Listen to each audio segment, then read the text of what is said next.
Good afternoon. My name is Edward Hughes. I'm the president of the Harvard Business School Club of San Diego. Welcome to our CEO Forum event today. Before I introduce our guest, I've just got a couple of things I want to share with the group here. So our mission as a club is to continue to educate leaders who make a difference in the world and make San Diego a great place to live and work. And we do this through a number of ways. We recently put out our annual newsletter, which for those of you who haven't seen it, go to our website. You'll be able to download a copy of it. It covers a lot of the material that we do in terms of our mission, types of activities, the programs we run, and also a lot of the social enterprise and the giving back that we do as a club. But let's start with what we do basically, which is first thing is our CEO program. And that's a cool thing we've been doing for many years.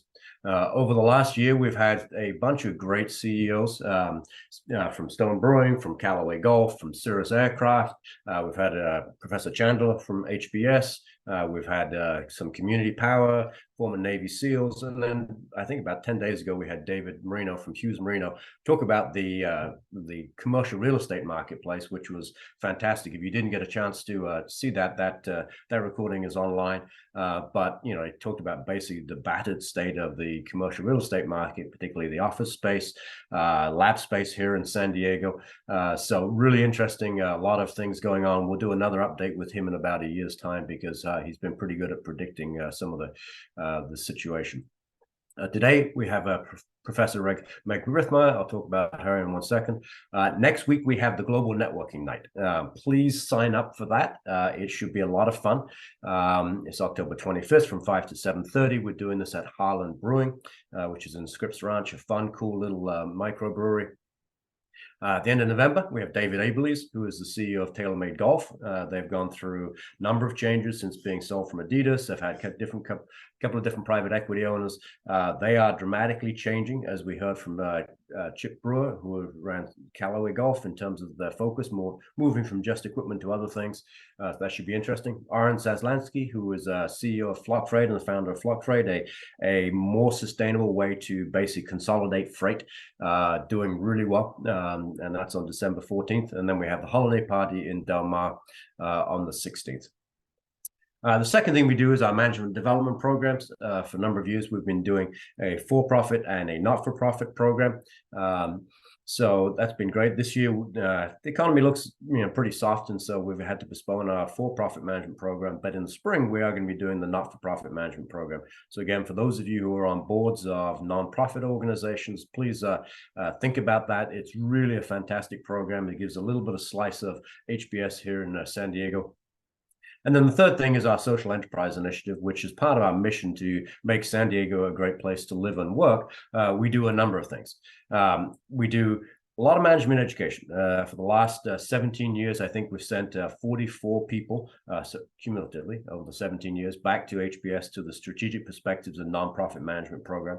And we've also donated quite a lot of cash here in San Diego. So cumulatively, we've spent about $550,000 either educating or supporting nonprofit here in San Diego. So we think we're having an impact. We believe that by training the leadership of those nonprofit organizations to make their organizations more sustainable, it'll help them in the long run. As I say, it's 44 recipients over the last 18 years. This year, we had the great pleasure to send John Van Cleef, the CEO of Community Resource Center, Todd Tibbetts, the president and CEO of the YMCA of San Diego County, and Drew Moser, the executive director of Lucky Duck. All great organizations. I think some of the board are meeting with them in a few weeks to talk about some of the impact that they feel like they've had from that program and what they're planning to implement. As I say, we do a nonprofit management development program. It's going to be 14 cases, Monday evenings starting, I think, in January. This year, we had a record number of attendees. We're hoping to beat that again next year. So look out for those emails, probably starting November, December timeframe. And again, if you have nonprofit organizations you're connected with, please forward that. And the final thing is our social networking activities. We have the holiday party coming up. We're going to be doing quarterly members happy hour, and then we're going to be doing a space panel with the CEO of San Diego Aerospace Museum, as well as the San Diego Innovation Panel. So today's format is a webinar format. We're expecting a pretty good attendance. The professor is going to give a presentation to start with, and then we're going to have Q&A, and I'll try and moderate that. So please type in the questions, as you go. If you get them, I may interrupt her and ask a question about that. We'll just deal with the questions at the end. But we're delighted to have Professor Rithmire here. She is the Warren McFarland Professor of BIGI, or what we call BIGI, which is Business Government International Economy Unit. She's got a PhD in government from Harvard. She focuses on basically the relationship between capital and the state and globalization in Asia. She's got a new book coming out, which looks at China, Malaysia, and Indonesia from the early 1980s to present, talking about the government relationships between the state and the businesses and how that impacts that. She's an expert on China, and obviously we're super excited to have her with us today. So Professor Rithmire, thank you for joining us, and I'll take my presentation now. Thanks for having me, Edward. And thanks all of you for joining me. And I will just say the book did come out last month, which is very exciting, but I'm not trying to sell it here. So anyway, I wouldn't say it's the lightest of reading, but maybe the next book will be less for academics and more for everyone, although I think there are lessons for business people, and I'll talk about some of it today. So yes, so I'm gonna go for about 25, 30 minutes, maybe just a little bit longer. But if you have questions, I will be checking the Q&A as I go through, and so certainly ask them as they occur to you, and maybe I'll cover them, and maybe prompt me to cover them if I wasn't going to otherwise. But it's a real pleasure to be with you, and also awesome to listen to all that the group is doing in San Diego. It's hard for me sitting in Boston to imagine San Diego being an even better place to live and work, because it always seems like a sort of paradise. But in any case, working to improve where you are is an admirable thing. So it's great. All right, so the title of the talk is Making Sense of China's New Economic Era, and it's a pretty simple format. So I'm going to ask and answer 3 questions. One is, how has China grown so quickly with apparently insufficient institutions, at least according to economists who would say that you should have, secure property rights and secure contract enforcement and an independent legal system in order to grow. And so making sense of China's past will help us make sense of the last 2 questions. One is, will it keep growing? And I'll talk a little bit about the economic crisis that China appears to be in now and think about what analogies are appropriate. And then the last question is, can we accept China's model? And I'm sure, like most audiences that I get to speak to, you're a varied group, not all Americans, not all thinking about the American national interest, and I think in much broader terms as well. But when I say we, I do mean basically developed democracies in the West. And so I'll give us some more thought on that as we go along. A lot of what I'm going to say in response to the first question may be things you've heard before or indeed lived yourself. And so I'm interested in your reactions, but I sort of have to go through how we got to where we are in order to talk about the future. So I'm going to start with the World Bank's Doing Business rankings in 2018. I'll go ahead and show you where China is on those. And I haven't updated them, not because I'm lazy, but because it basically doesn't change year to year. And that the World Bank ranks, countries in terms of ease of doing business based on their formal institutions. So, dealing with permits, all of those kinds of things, paying taxes, protecting minority shareholders and investors, et cetera. And you can see China here in 2018 was 78. Which is about where it remains, which in 2018, it was in between Panama and Kyrgyzstan in terms of the doing business rankings. Countries that in very good years have rankings, have economic growth rates, GDP growth rates of around 2%, which is obviously far less than what China is used to, even if in its kind of darkest days right now. Although there's I have friends who think growth is 0 in China, but the official number is between 4 and 5%, which we think of as cataclysmic for the Chinese economy, but especially compared to growth rates that were ranging between 6, 8, 10% over the course of almost 30 years, right? And so we see some other numbers, right? Dealing with construction permits, China ranks one of the worst in the world, but we've seen with our eyes, and many of you have seen this, and you recognize what this is. If you don't, it's a picture of Pudong in Shanghai. The Bund is in the part nearest to you, and then across the river is where Pudong was. This is the 1980s, the 1990s, and today, right? So we see with our eyes, and my first book, which was on real estate and political economy in China and public finance and urbanization, starts with the observation that in 2007, half of the world's cranes were in China. And so we see with our eyes very large amounts of construction, a ton of business, a ton of competition within China, yet formal institutions that are supposed to predict a bad economy, kind of like Panama, kind of like Kazakhstan. So how did China do it? What's different about China? What made the thing grow for so long, for 30 years? And that will give us some hints about how we think about the future.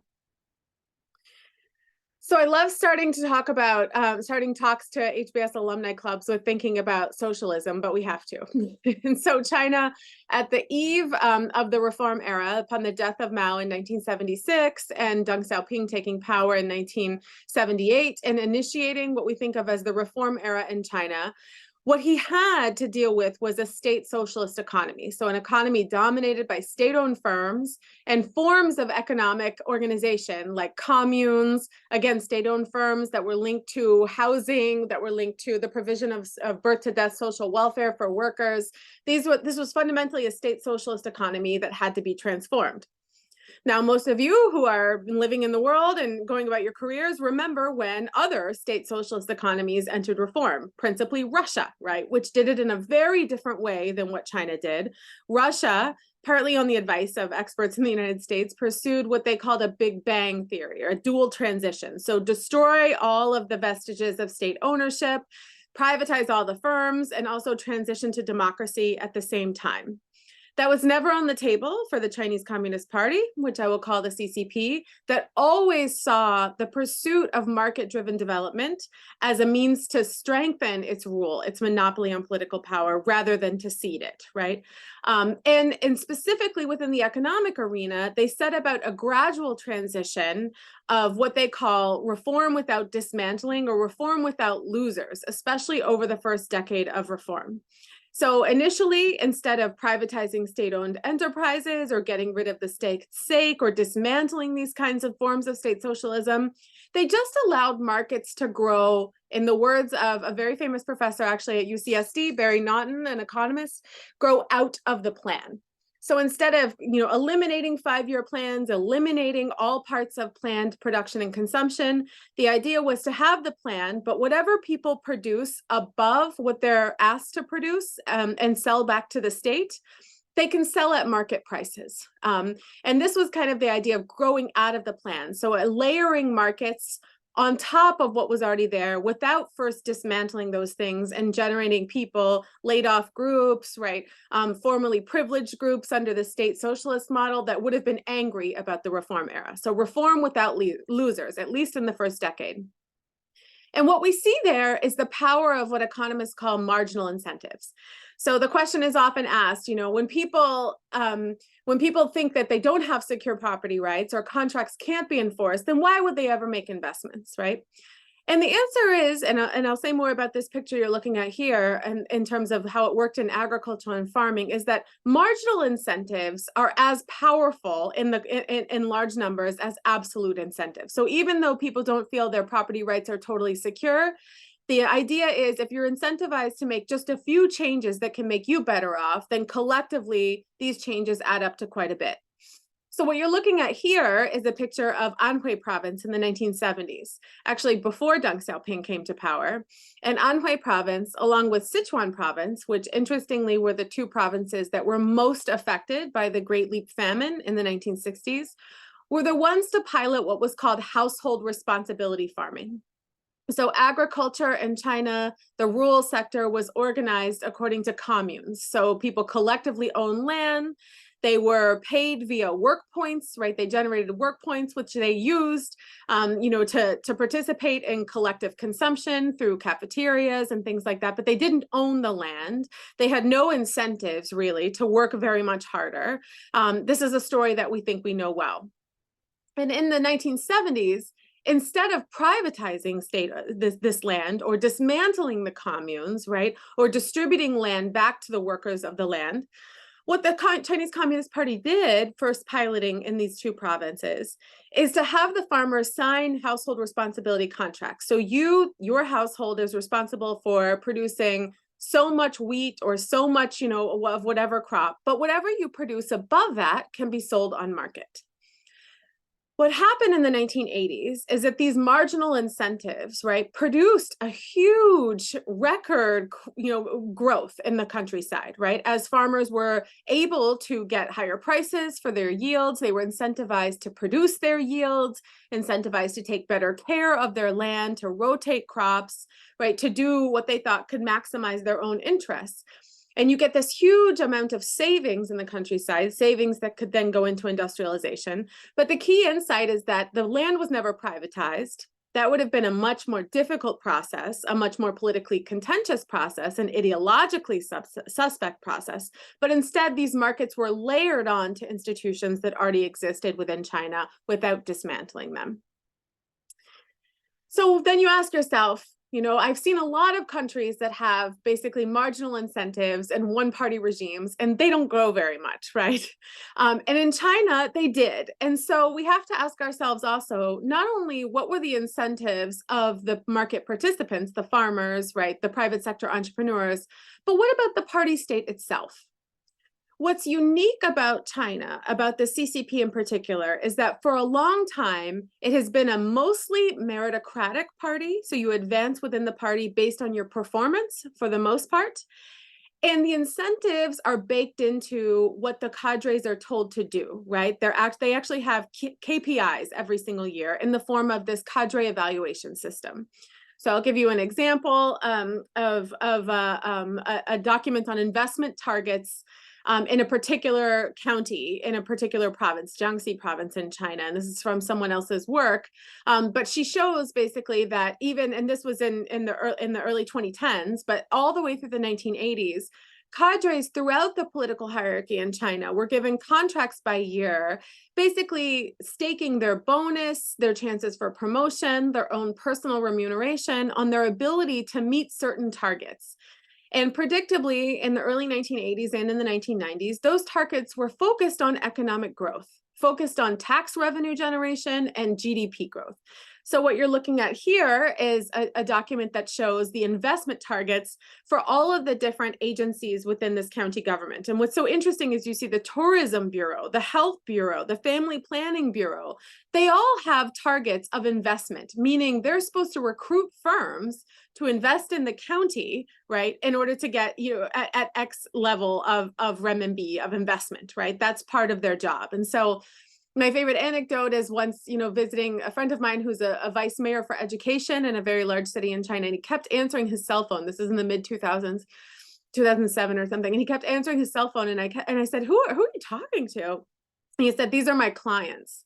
And I said, well, you're the vice mayor for education. What clients do you have? Like students? He said, oh, no. I'm solving problems for businesses that want to invest in the city because I have to get a certain amount of businesses to invest a certain amount, right? And there you see a bit of the answer, right? That it was kind of informal problem solving with a well-incentivized set of public officials, right, who were meeting businesses, meeting their needs, figuring out how to help them navigate what was a really inhospitable formal institutional environment in order to facilitate growth. So then where does the discipline come from? Because that sounds a lot like corruption. And let's be realistic. It's not just that these officials wanted promotion and wanted their bonus, but they also got kickback from firms in order to help firms solve these problems, right? And many of you have experienced that in your own business dealings with China or elsewhere, right? And so where did the discipline come from?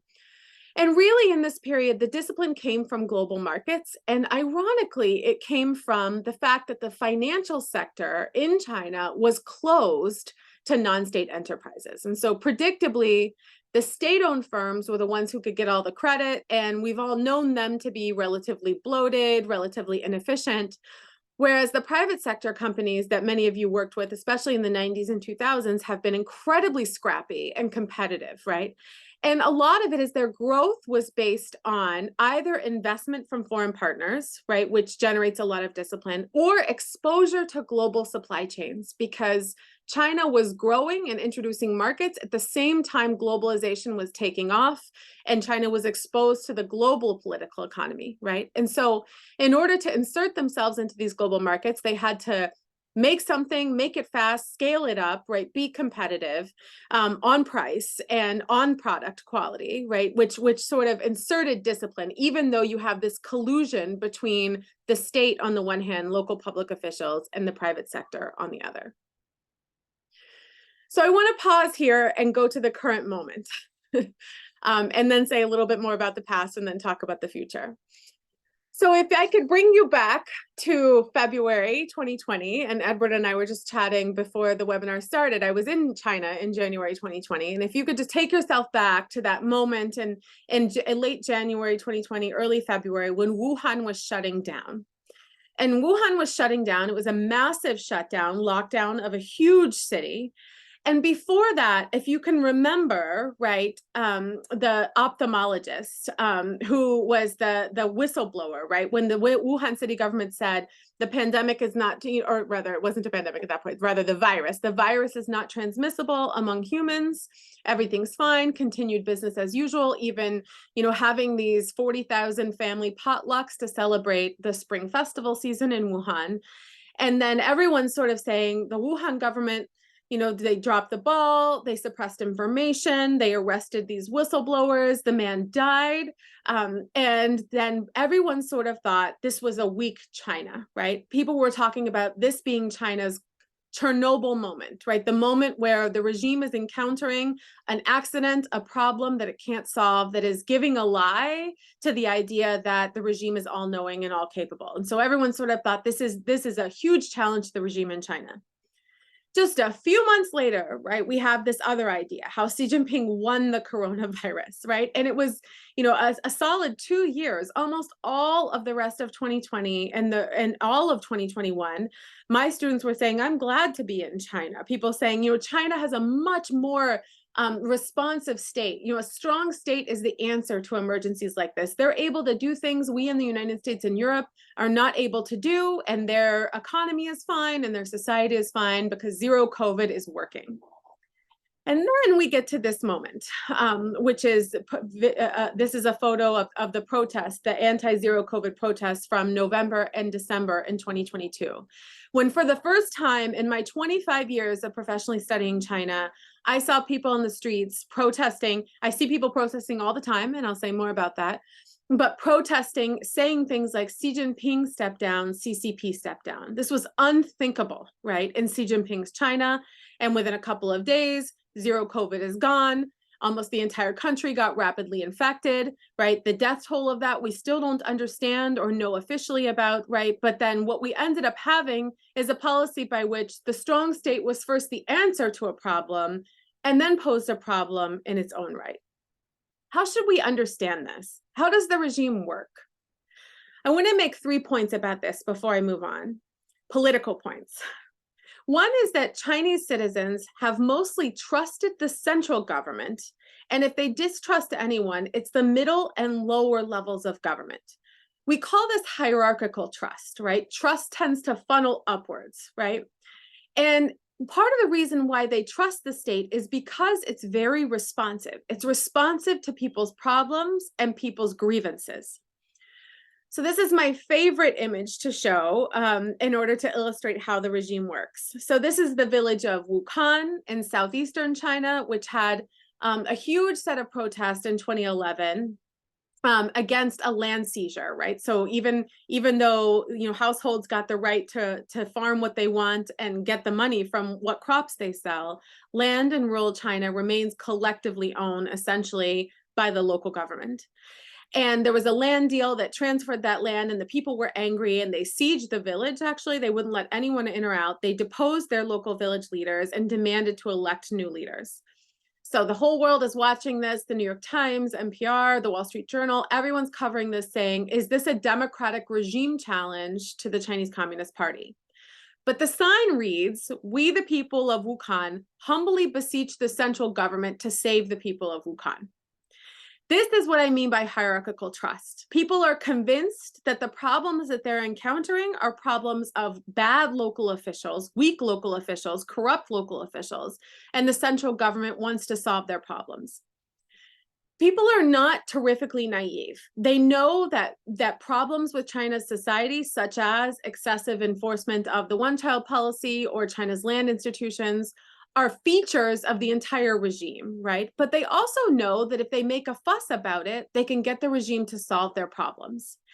In many ways, these kinds of protests in China, and people are often surprised to learn, you can ask yourself just briefly, the Ministry of Civil Affairs stopped publishing the data in 2012, but in 2012, how many protests defined as mass incidents of 500 people or more would you imagine that were recorded and reported in China? So the answer is 230,000, which is often a lot more than most people think, right? And protests happen all over China, over all sorts of things, right? Wages in arrears, public health problems. It's not usually about political rights and, political inclusion, but it's about problems because it's a way in which the regime collects information about what people are angry about how well of a job local officials are doing, in a way that they learn about what kinds of policies they have. And so all of this has created this dynamic of hierarchical trust. The third point I want to make is that the regime works through campaigns, and understanding the technology, the political technology of a campaign is fundamental to understanding how China works. Some examples of campaigns include the anti-corruption campaign we're seeing now and have been seeing for 10 years, Zero COVID, the anti-poverty campaign, also the Belt and Road as a campaign, Made in China 2025 as a campaign. What are campaigns, right? They feature propaganda, like, posters about it, slogans that are repeated all the way down. They typically have taglines that are easy to understand, like one child per family or zero COVID.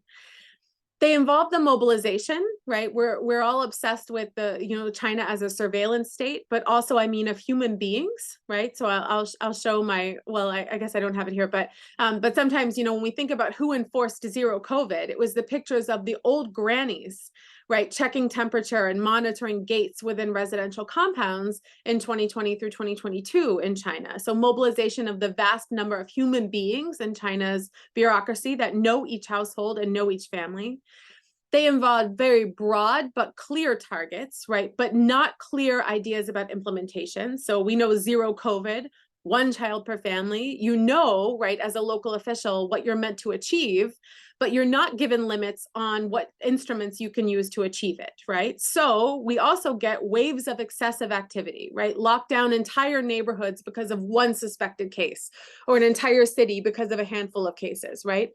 And they do typically go in these waves of excessive implementation and then recalibration, right? Saying, oh, we committed too many resources, or there were too many abuses in trying to achieve these goals. We have to reconfigure what the limits of the campaign will be. The Belt and Road is undergoing such a process now, but I won't be able to talk about that very much. China also features experimentation, and campaigns are a part of this, which means it doesn't work through formal laws, it doesn't work through formal institutions, but it works through experimenting with policy ideas, right? Seeing what works and what doesn't, tinkering, right, with the way in which policies are executed, and nationalizing good examples and shutting down bad ones, right? So people think, and I remember seeing at the beginning of the zero COVID policy, the New York Times was saying, China's going to go back to Mao style campaigns, but Maoist style campaigns never left. They weren't confined to the Mao era, which ended in 1976. They've been present in the Deng era as well, and are exceptionally present in the Xi era in a new sort of form. But understanding how a campaign works tells us a lot about how China works. Lastly, the regime is both paranoid and strong, and it's always been paranoid, right? Especially since 1989, but even before that, right? So we see ways in which the regime feels weak, and then people want to say it seems weak, but it's actually both strong and constantly paranoid, trying to avoid sources of contest to its monopoly on political power. All right. So that's how, in a nutshell, the CCP has both grown economically and maintained its political monopoly on power for the last 30, 40 years. The bigger question, right, the one on all of our minds right now, is will it keep growing? And I'm going to suggest that the answer to that question relies on two additional questions. One is can the CCP mandate or manage technological upgrading in the context of its institutions? And second, can the economy have an advanced financial sector with the political institutions that it has? Just a preview, my answer to number one is going to be maybe/probably, and number two is no. So what do I mean by technological upgrading? So over the course of the last 30 years, growth has absolutely been driven by the private sector in China, by the marginal incentives of fundamentally unsafe entrepreneurs that nonetheless are willing to invest and willing to innovate in China and are highly disciplined by their very constrained financial sources and their participation in global markets. But for a long period of time, right, China's been this sort of factory of the world, right, and where realistically speaking, most of the profits of the economic activity in China, even the foreign direct investment and export, have been, accrued, have basically been won by foreign firms that own most of the high-level technology that's being assembled or processed in China. And around 2013, really it started in 2006, and it's always been part of the CCP's agenda, which is to upgrade China to a high value add economy. How are they trying to do this? They're trying to do it the way they try to do most things, which is through a campaign. And that campaign is Made in China 2025, something most of you have heard about. If you don't already know about it in great detail, and maybe even more detail than me, because you're interacting with sectors that it affects very deeply. Made in China 2025 is a campaign, right? It has the number in its title, everything made in China by 2025. It has a bunch of propaganda. The propaganda, by the way, does not exist to brainwash people. Chinese people have been exposed to propaganda and campaigns for 75 years, and they're not easily tricked, right, by a slogan or a poster. But rather, it's a signaling mechanism to tell people throughout the political hierarchy how to behave, what to focus on, and where to mobilize their resources. The number to remember about Made in China 2025 is that it entails 11.6 trillion renminbi of investment. It's a pretty large number, right? In 10 priority sectors, focusing on advanced sectors like quantum computing, nanotechnology, clean vehicles, clean energy, electric vehicles, and semiconductors, which we've heard a lot about. So, plenty of people are asking me a lot of the time, will they succeed in doing that? Can China succeed through state mobilized investment in generating the kind of innovation economies that took decades to build in places like Silicon Valley and Route 128 here in Boston, right? Took decades to build, and the right private sector incentives, right? Which you might say that the current China does not have. And what's interesting about the campaign is it's following the same trajectory of other campaigns in China, massive mobilization of resources, but also excesses, right? It's limited by fraud, by waste, and even by backlash from other countries, which I'll say more about towards the end of the presentation. But we also, I think, would be making a mistake in saying that China can't mandate or use a campaign to achieve technological upgrading, right? What China has is, as you see here, a combination of government guidance and market mechanisms. And so the 11.6 trillion renminbi is designated to basically be managed by private money managers rather than the state. They kind of understand that these state-owned enterprises wouldn't necessarily be VCs. And so they want to use these market mechanisms to suss out who's going to be good and competitive in these new sectors and, who would be a bad investment. And once they pick some winners, then subsidize them, give them more of the resources to develop things, right? But they're also able to match internal and external markets, right? So basically to say, local governments will buy the equipment that you make if you develop surveillance materials, right? That was the story of China's surveillance and facial recognition industry. They're able to co-locate and connect the upstream and the downstream. So unlike the US, right, where we have a lot of innovative capacity, but we don't do a lot of the manufacturing ourselves, in China, they want to co-locate those things to make the process as efficient as possible. And unlike us, they're able to tolerate waste and fraud, right? So one misspent tax dollar from the Inflation Reduction Act or chips and science is going to be the cause of an expose in US media. But in China, it wouldn't be, partly because the media is controlled, but the government expects a lot of waste to be there. And the ecosystem overall is incredibly rich, as many of you have experienced, right? A level of competition, particularly in the middle market, that we've just never seen in the world. And we shouldn't count out their ability to do that. And so my answer is, can they mandate technological upgrading? Maybe. Oops, sorry. Oh, no, I've lost. Okay, there we go. But the problems to growth are not just in whether or not they can get the technology right and get the innovation right. And I'd like to think about 4 kind of buckets of what we're seeing in China in terms of the economic slowdown. And I call these structural impediments to growth. So the first is the fiscal problems. And what do I mean by the fiscal problems, right? China has financial repression. So one of the highest savings rates in the world, in the mid-40s right now in terms of household savings. And deposit rates in banks are very low. The banking system is dominated mostly by state-owned players. And Chinese households are limited in their ability to invest abroad, right? They're not able to do so with ease or even legally, right? Which means that household savings are sort of captured in China in banks or in real estate, which I'll say more about. We also have a tax misallocation problem in China. So what you're seeing here is a graph of the central versus local share of total revenues and share of total expenditures over the course of the 1970s to the early 2010s. The trends look basically the same.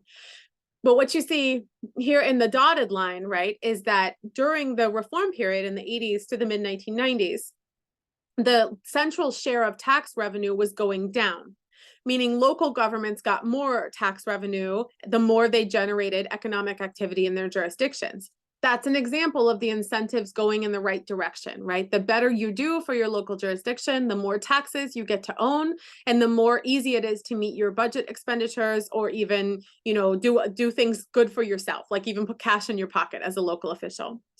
But in 1994, we see the reversal of that, whereby the central government in China owns all of the tax revenue almost.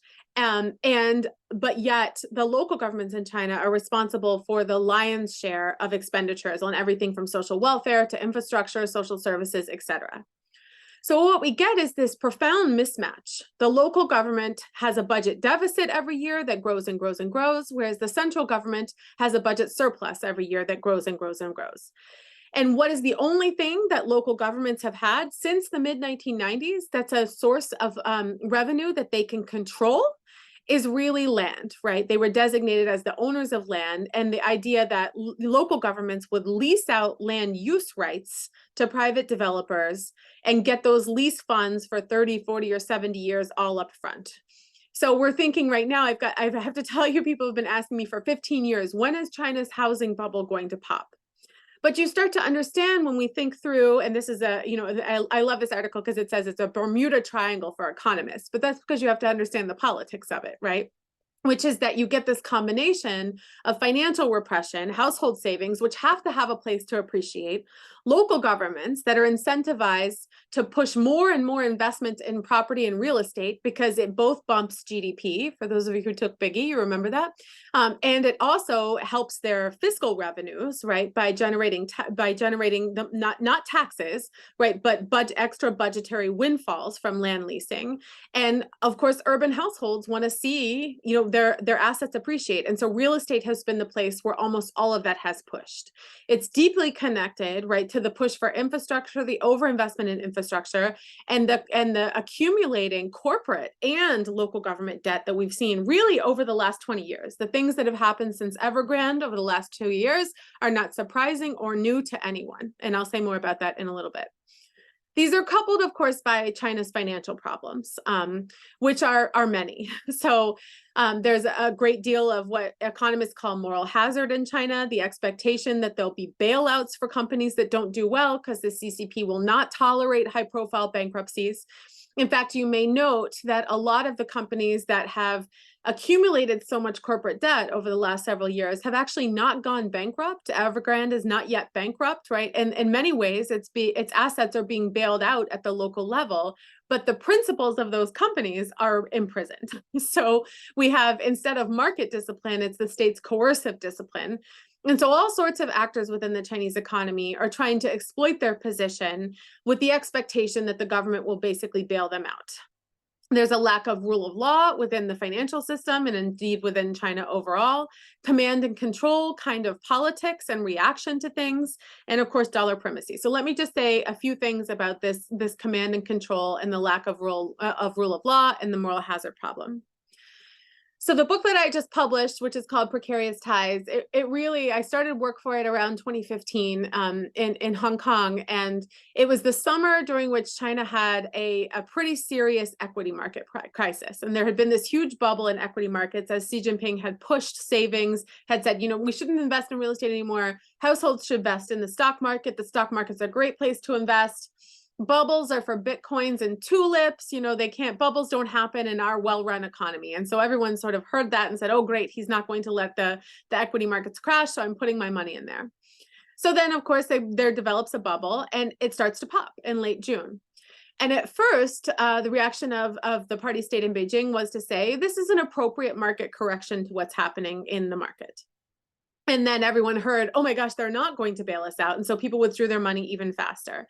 And then, you know, the asset prices really start to slide. And then 2 days later, they say, well, this is an overly rapid market correction. And so we're going to deal with it. And how do they deal with it? Not by letting companies that were completely overvalued or had listed too quickly or even listed and then mortgaged their shares, right, in order for their principals to borrow from banks and expatriate their assets, but rather they suspended IPOs, they arrested journalists and fintech firm CEOs, and they pushed 2.3 trillion renminbi into markets as part of what they called the national team. So this group of companies that were designated to rescue asset prices by buying, you know, taking minority stakes in a bunch of firms whose assets were sliding. And as you might predict, much of that involved insider trading. So many people on the national team were calling their friends in the private sector saying, they're telling us to buy this, and the private sector, you know, the other market participants are saying, great, because that's exactly what I want to sell. So then within months, they're arresting parties on both sides of those transactions. They're cracking down on regulators, something they're still doing up until now, and retaining minority state ownership in almost half of all listed firms in China. And that's you know, a bunch of privately owned firms. I'm not talking about the state-owned firms. I mean, half of the firms that are not majority state-owned, right, have minority state ownership because they want to control the prices, right? So this is an example of, they probably would have been better off if they had let the markets correct, let the bad companies go bankrupt, but they're unwilling to tolerate that instability. And so you get a bunch of moral hazard and a bunch of bad incentives from all of the market participants as a result. How do we know there's bad behavior within the Chinese markets? How do we know that investors feel uncertain and unhappy? This is one of my favorite graphs to show. And those of you who took Biggie will recognize I'm showing you part of the capital account in the balance of payments. And the emphasis really should be on looking at capital flight and the errors and omissions. And so that's the yellow line and the light blue line. And so what you can see here is over the period of indeed China's Belt and Road, where I'm getting asked to review books on has China bought the world, et cetera, what we really get is actually as much money left China in suitcases and through casinos in Macau and through transfer pricing and illegal means as it did formally through Chinese outward foreign direct investment during that time period. That should tell you a lot, right, about how people in China think about the security of their assets and how confident they feel about the government itself. So the financial problems are pretty profound. The social structure problems are part of the national vernacular at this point, and everyone's sort of talking about them. I like to show this one graph of China's population structure versus India's in 2017. And I like to ask, if you were all live here with me, I would say, did the one-child policy work? And it's funny because half of the room says no, and then the other half of the room says, yes, it worked too well, right? And you're all right, if that's what you were thinking. Yes, It worked. It worked very well.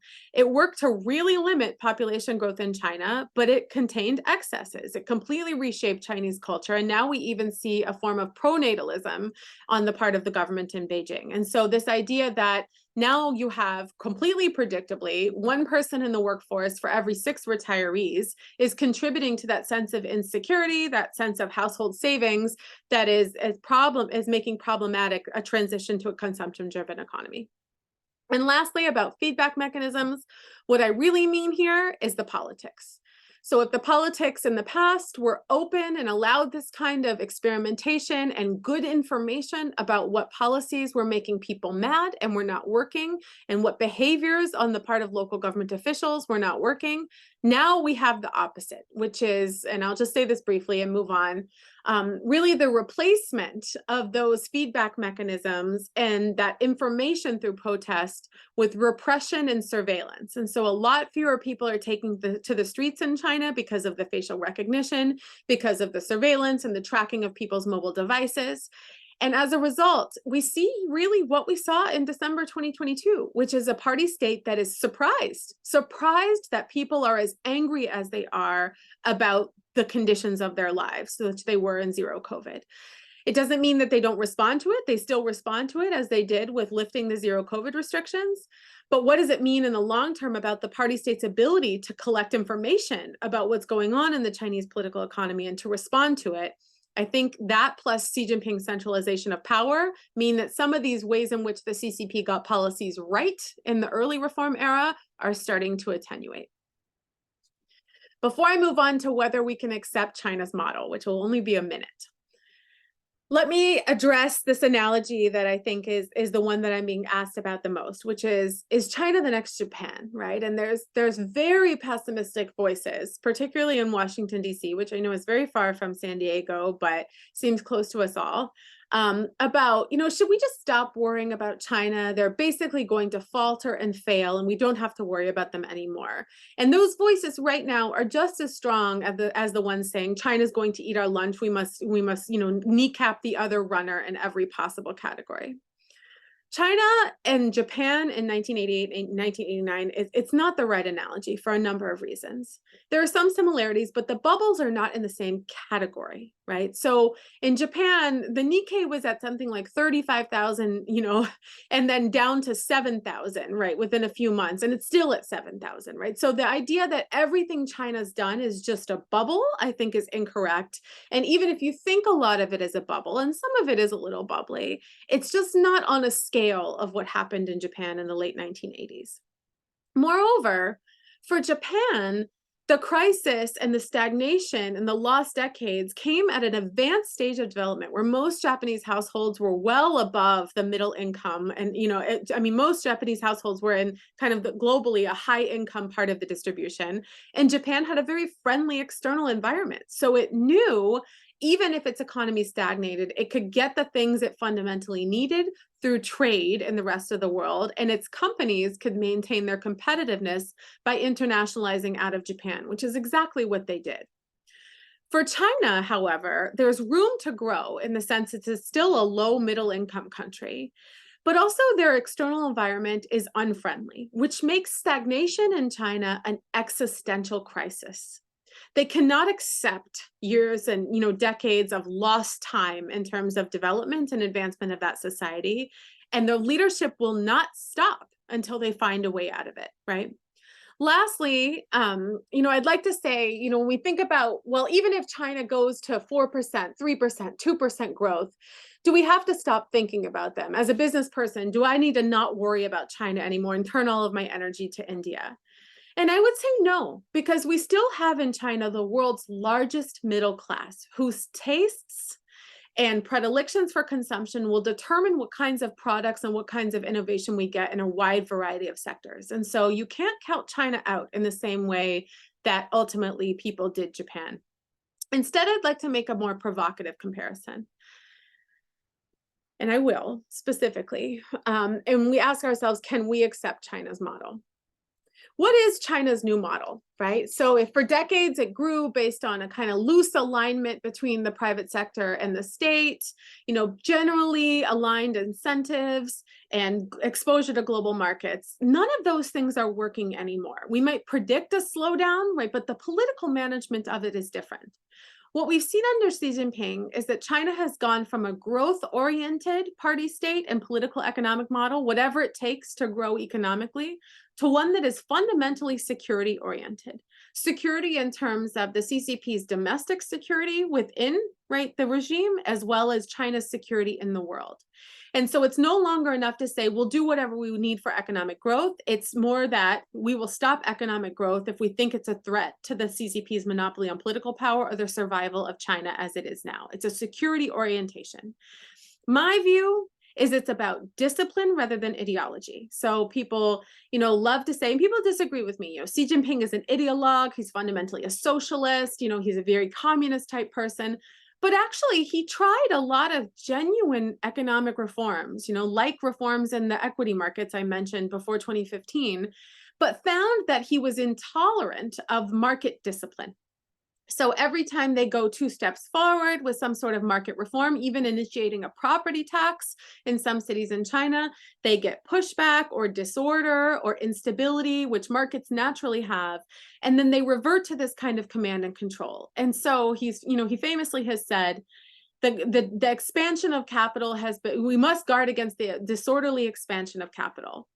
And my argument is we should focus on the word disorderly rather than the word capital in that sentence, right? It's about discipline, meaning it's about who controls, who owns the means of production in Marxist terms, rather than who owns the means of production, right? It's about control, not ideology.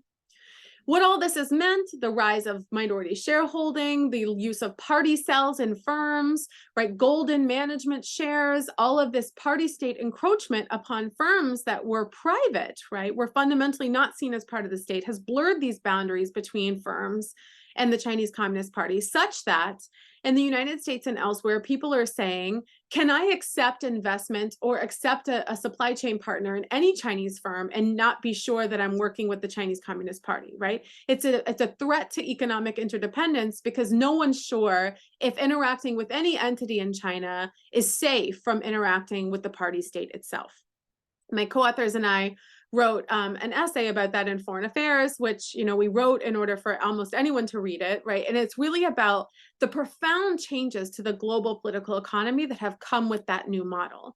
The blurred boundaries have left all kinds of countries, especially in the United States, who've been committed to open borders for commerce, for generations, saying, well, now we need investment screening mechanisms, we need high fences and small yards, export controls, even capital controls on investment going out from the United States to China. The first time such an implementation has happened, really, since the 1940s, 1950s. My provocation is that the last time the economic model, right, that is most closely associated with discipline and state priorities and state security over everything is the economic model that was adopted by Italy and Germany in the interwar period. It's fascism.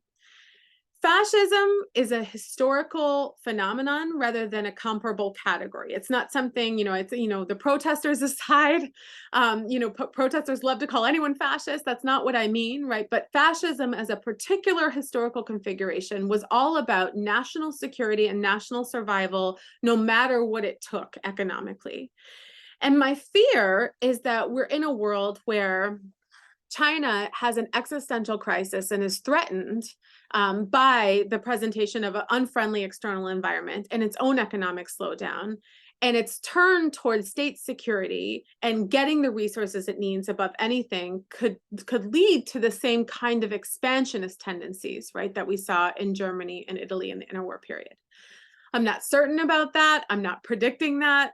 I would just like to propose it as a way for us to think about exactly what China is capable of, what it fears, and what it wants. And my view is not that the CCP has always intended to expand and become a global hegemon. In fact, I think the opposite is true.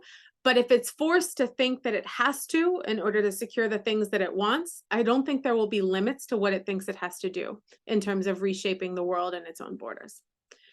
So I'll stop there and start looking at the Q&A.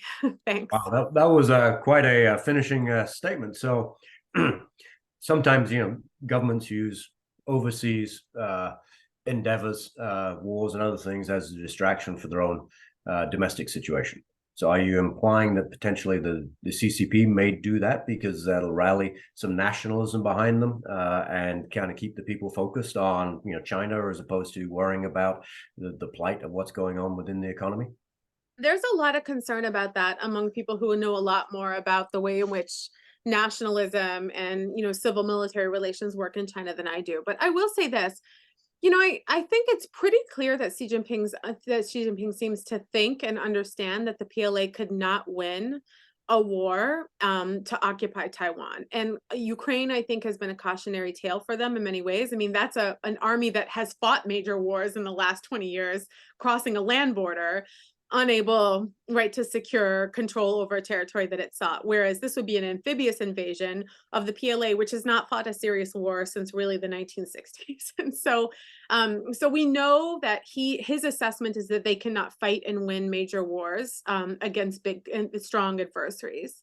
But that said, I think there is a way in which Xi Jinping in particular has kind of reoriented Chinese citizens towards this nationalist idea and promising prosperity and standing up on a world stage. It's not new. It's always been there. That's always been part of the CCP. And it does constrain, I think, his compromise space. So when we see things like, Nancy Pelosi visiting Taiwan, basically, I think he has to respond, right, in order to uphold the image and the commitment that he's given to people. I don't think that it's a kind of wag the dog phenomenon, which is what you're describing. So, oh, everything's getting bad. Here's a war. Everyone rally behind me. It's more, if I think my economy will never have access to semiconductors, we will never develop our own domestic semiconductor industry, and I need semiconductors for everything from healthcare to AI to, everything I need, then he's going to be incentivized to pursue those things through other means. So it's more about expanding to get resources rather than starting wars to get political loyalty, is what I'm worried about. And then there's obviously a lot of coming from the Chinese media talk about the West's decline and democracy is not a good system, etc. Is that propaganda? That's true belief of Xi Jinping? I think they really genuinely think the US is in decline. And I think that for a long period of time. I think they've been surprised by Biden's resumption of some elements of global leadership. But I think they've drank too much of their own Kool-Aid. And I say that to them all the time. You're really making a mistake in thinking the US is in decline. We're capable of rejuvenating ourselves. And, whatever's going on in Washington notwithstanding, certain parts of the US, political spectrum may be in kind of an inexorable conflict and things like that. But our institutions are strong, and ideally they can absorb the conflict that we have. And so I think they genuinely think that in many ways, but it's not my view that they want to replace the United States as global hegemon. I don't think that, I don't think they were born with any kind of intentions. I think they change their intentions towards the world order as they get updated information or updated ideas about what the globe will let them do. Okay, let me look at a couple of the questions here. So China's thoughts on China's interest in Russia, Middle East, and Africa. I mean, obviously with Russia, they seem to line up with everybody that is against us, etc. So is this politics? Is it just good investment? What are they trying to do? Well, I have to express some confusion about Xi Jinping's relationship with Russia, and some doubts. I mean, I think in many ways, yes, they are interested in carving out, space for and having a coalition of countries that, were the United States to use things like financial sanctions against China, or were the United States to use military power to, to limit China's aims or to respond to China's kind of initiation of military conflict, what would happen? And of course, they want allies and find easy ones in places like Iran and Russia. It's really my view that, and it's the view of almost every Chinese scholar and official I've been able to talk to over the last several years, that the February 4th declaration of friendship between Putin and Xi Jinping was basically evidence of Putin tricking Xi Jinping. So Putin saying, look, I'm only going to take the Donbass. I'm not interested in marching on Kyiv. You wouldn't handle this instability on your border. We've got to stick it to the West. They can't expand NATO all the way to my borders. You wouldn't be able to. They want to be part of Russia anyway, these two small regions. Let me take these regions and then everything will be fine. And the entire time the US is telling Chinese security, no, he intends on invading Kyiv. And it's pretty clear that intelligence never got from lower levels of the Chinese state actually to Xi Jinping. And so then, Putin does invade Kyiv. They have to suppress that information to the Chinese public. Chinese public didn't know, right, actually, that of what Russia was really doing in Ukraine for a while until it became, impossible to suppress that information. And then many people were mad basically at Xi Jinping about it. And so now it's, then it was kind of like, well, we don't mind seeing the West and Russia sort of arguing with each other. We don't mind a weakened Russia on our border. But now it's becoming a bit of a liability because China is either going to have to economically and militarily support Russia or say that actually there is limits to our no limit friendship. And so it's a bit of a bind that they're in. In the Middle East and in Africa, I have a lot of thoughts on what China is trying to achieve with the Belt and Road, and which I see as a complete overextension of Chinese financial institutions and Chinese firms, which are deeply naive about how you manage political risk, and they don't understand global investments, and they're real newcomers to this, and they've overextended themselves, and I'm not sure they know how they're going to make these investments good. And so, I don't have this idea of debt trap diplomacy. I don't think that's what China's doing, not intentionally. In fact, I think it's a bit of a creditor trap in a sense, like they're now on the hook for another generation in Pakistan and places like that. And the Middle East is very complicated and awful. But I think a lot of, the peace between, or the rapprochement between, Saudi Arabia and Iran, that's an example of the kind of leadership, the US couldn't have done that, obviously. And the Chinese did. And the US was basically grateful that the Chinese did. And that I think was a good sign of China's global leadership. But, what it means for geopolitics, China, I do think, has this naive idea that they can take no sides in a lot of things and just be a voice for peace and reason. You hear them calling for a ceasefire all the time. Oh, there has to be a ceasefire. And then they come up and say, oh, there needs to be a two-state solution in Gaza, in Palestine and Israel, as if no one's ever, thought of that, and that's a real option on the table right now, when it's clearly not. There's no leadership or commitment on either side for that. So basically, I think we should think of them as newcomers to geopolitics rather than masterminds, and appreciate the mistakes that they're making along the way. Not appreciate them in the sense of admire them, but understand and come to understand what they're doing so that we can be better informed about it, rather than assuming they're these masterminds in geopolitical chess. They're not. They're newcomers. And you and I talked a little about this before, but COVID's had some positives and some negatives for them. On the positive side, from my perspective, I've never seen a technology transfer go faster from the West to the East, in terms of, we had, stopped our engineers flying there. Everybody had to transfer the ability to how to make these type of things. On the other side, the supply chain thing became such a nightmare that companies are wanting to diversify. Where do you think the CCP ended up? Is it, did they accelerate the made in China because of COVID? I think that they did two things. I think that in China, made in China was the first, or rather COVID was the first time that this generation of people in China domestically, and the people doing business with China, realized the liabilities inherent in dealing with an unlimited state. Right. And so a lot of companies, are saying, oh, it was the lockdowns, it was the COVID lockdowns, we had to adopt China +1, or we're going to Vietnam. It's the lockdowns, it's the lockdowns.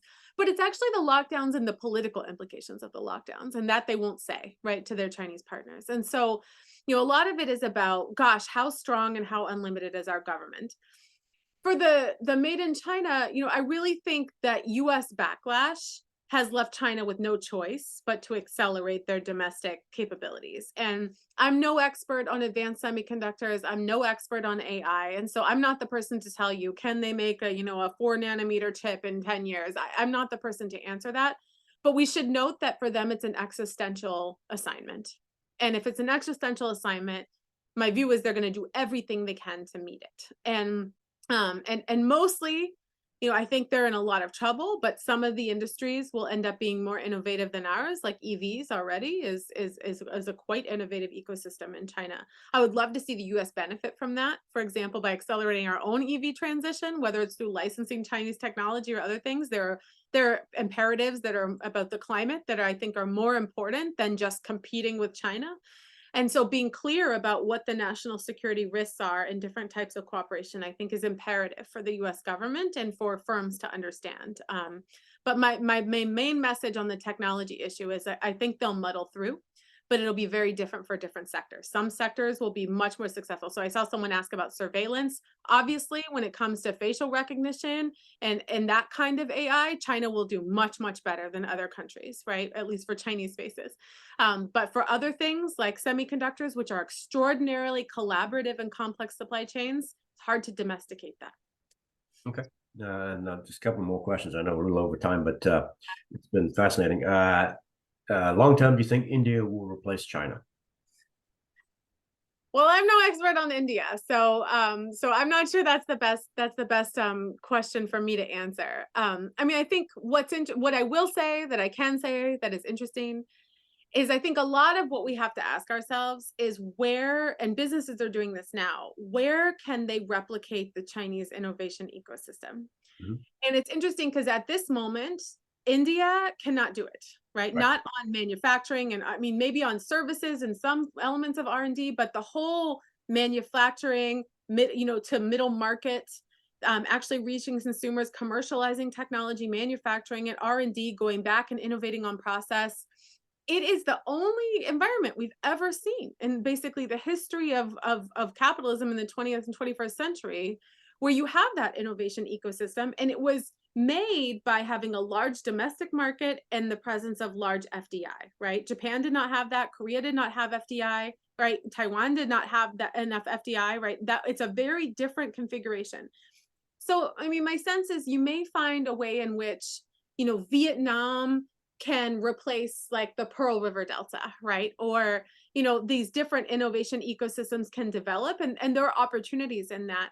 But if you're going to find this whole suite of countries, like CPTPP kind of, situation where you get Malaysia and India and Vietnam all together to make that ecosystem work, it's going to take a regional trade framework agreement and investment agreement that is currently not part of what the US calls the Indo-Pacific Economic Framework. That is a framework rather than a set of agreements with teeth. And we would need agreements with teeth in order for that ecosystem, I think, to develop across countries. Yeah, my own view on India is, as we talked about before, is, what they created in China with the ability to have these special enterprise zones, etc.